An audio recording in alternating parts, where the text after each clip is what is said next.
तर अशा प्रकारे इंद्रदेव फडणवीस आणि पितामह नरेंद्र मोदीजी आपण भारताला सुजलाम सुफलाम करत आहात. भारताला आपण स्वराज्य आणि सुराज्य सुद्धा दिलेले.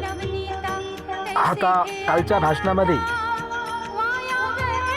इंद्रदेव फडणवीस यांनी अनेक मुलांना आणि कॅन्डिडेटला नोकऱ्या सुद्धा दिलेल्या. तर हे सगळं माणसांच्या जनतेच्या सुखासाठी तुम्ही खूप प्रयत्न करतात.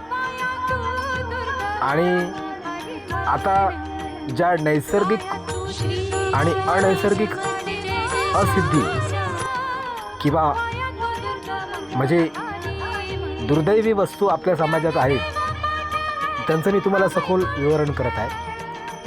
तर ते तुम्ही ध्यान देऊन ऐकाल की ज्याच्यामुळे निसर्गाचा बॅलन्स संपला आहे त्या देवी देवतांच्या मुखातून बोलत आहे. अक्कलकोट स्वामींची कृपा. 1 मिनिट थांबा.